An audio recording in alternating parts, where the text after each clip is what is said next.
Welcome to this tutorial. Here we're going to talk about your written assignments. I'm going to provide you the requirements, some hints, and warnings that will help you write the best paper possible. So let's go over the basic information. An electronic copy must be provided to the Associated Dropbox prior to the closing date and time. We talked about this before. All assignments must be turned in on time or you will get a 0. You need to use a cover page for your name, date, and associated title. Do not use a header or list personal information within the essay. Understand, when I'm talking about this, your essay, the part that I'm grading, the part that I'm looking at, must be 2 pages long. That means from the very first word of your introduction to the very last word of your conclusion, you should be able to fill up 2 pages. And that's something important to remember because you will lose points if you do not make these pages. And do not believe that if you provide me with your name, date, and associated or assignment titles, that will count as text. No. Again, remember, the first word from your introduction all the way to the last word of your conclusion, that's what I am counting as text material.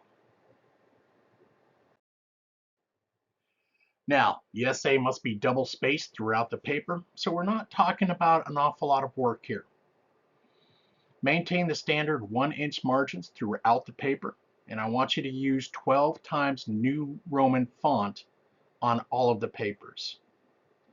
Please try to write in the first person, and do not use conjunctions at the start of a sentence. And try not to use contractions throughout your paper, especially if you don't think you're going to make the 2 pages.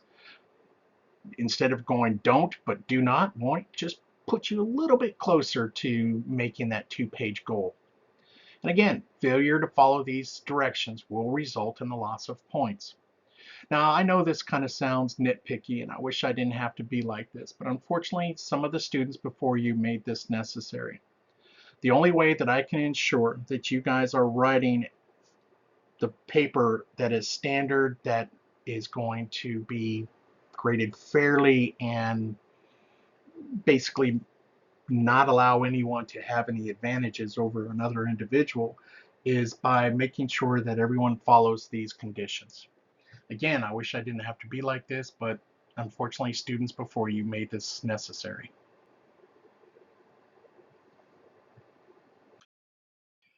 So another thing that students made necessary was this basic system of how I grade papers when they do not meet the full 2 pages. For every half a page that you do not complete, you will lose 5 points. So if you turn in a paper that is a page and a half long, you're going to lose 5 points. If you provide me an essay that is only 1 page long, I'm going to have to take off 10 points. If you only give me half a page worth of material, well, that's 15 points. And of course, if you don't provide any paper, well, that's a full 0 points. All right, let's move on. So, your thesis requires you to demonstrate the feasibility of your idea. Your success will be based upon how you support your stance. And evidence from the book is critical to supporting your argument. Basically, imagine you are the lawyer and you're trying to get me, the judge, to agree to your request or to your idea. So it's how you sell that idea to me in your paper. Do you have enough evidence? Is it written in a way that I can understand what you're saying? And if it is, and you can support that evidence, then 3-to-1 odds, I'm going to give you a pretty good grade.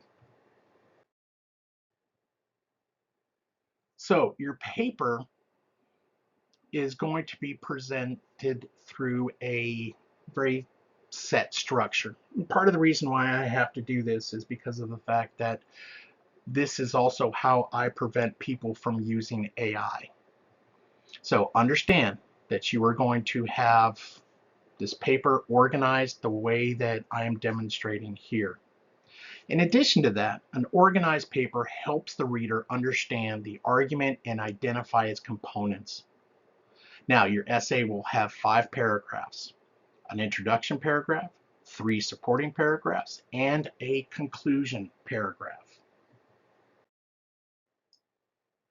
Now, a paragraph should consist of a specific argument, thought, idea, or concept that you're trying to express. It should have an opening sentence, several sentences dedicated to the description of your idea, thought, evidence, or message, and then a transition sentence into the next paragraph. Ensure that the first sentences of each paragraph are indented appropriately. And again, failure to follow these guidelines will result in the loss of points. Now, please understand, these are not special rules. These are not things that I came up with. How you write a paragraph, how it's formed, is something that you would have learned in both grade school and high school. So please understand that these are not special conditions. This is basically how you write.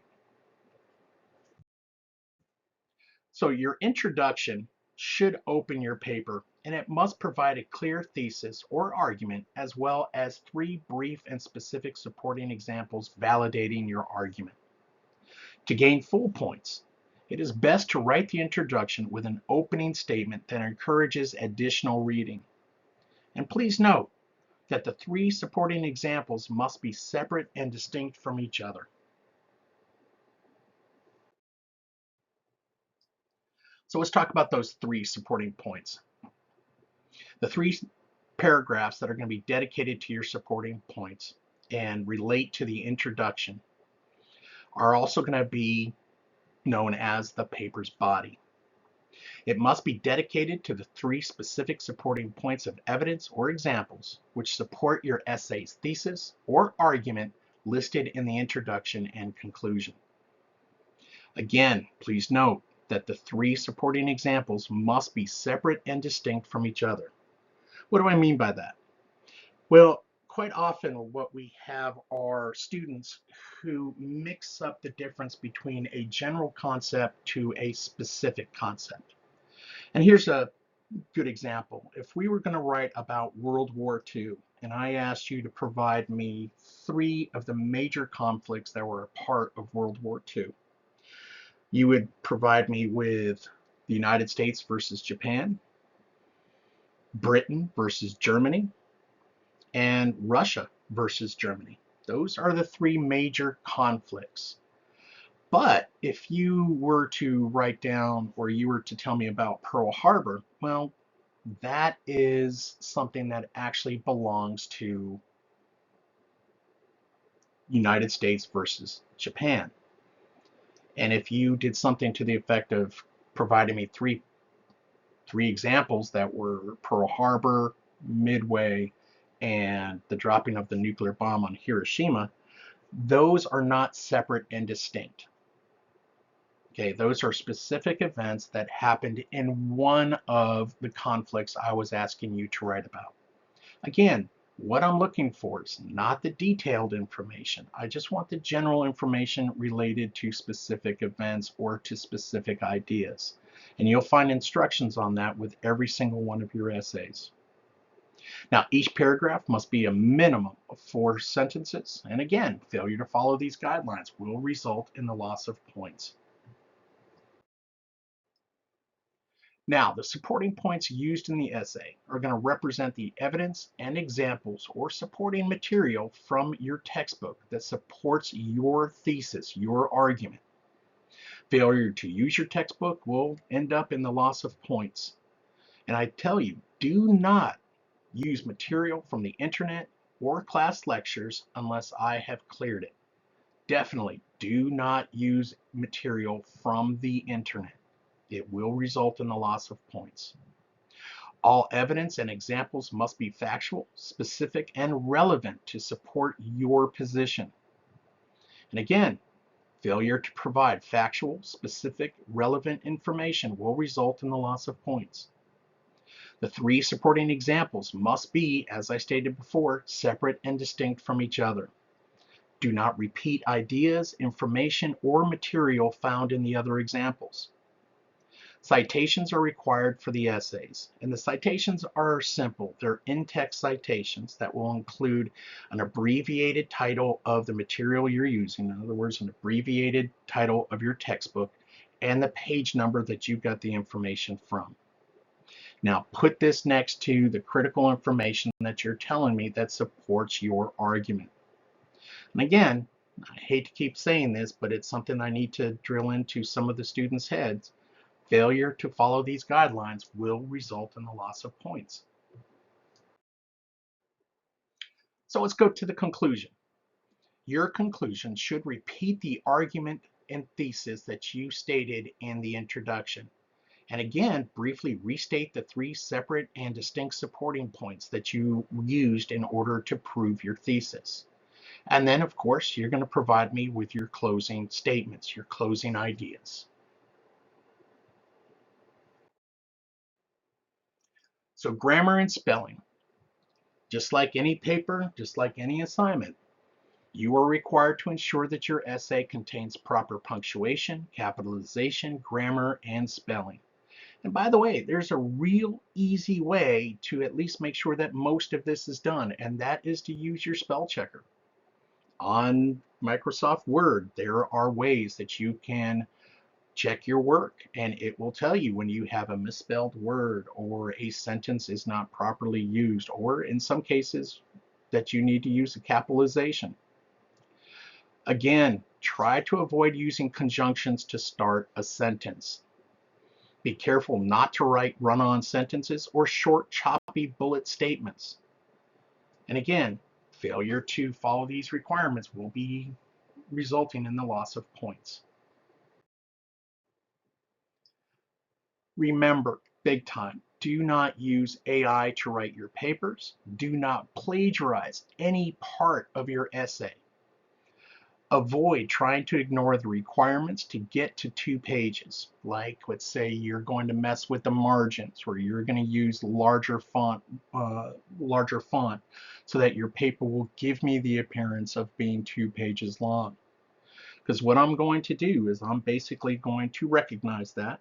I'm going to then put it in the correct font, and you're going to lose points for using or not following the instructions. And also you're going to lose those 5 points or more, depending on how far you get in your assignment. Again, if you only provide me a page and a half, I'm going to take off 5 points. If you only provide me a page, I'm going to take off 10 points. If you only, by some reason, only provide me half a page, you're going to lose 15 points. Okay? And one of the best things to do is after each time I grade your paper, read my comments, because I'm going to tell you exactly what I saw was wrong and why I gave you the grade that you got.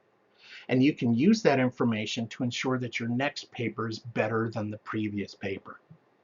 Also, this is the key point. You can contact me at any time throughout the 6 days this assignment is open and ask me questions or ask me for help.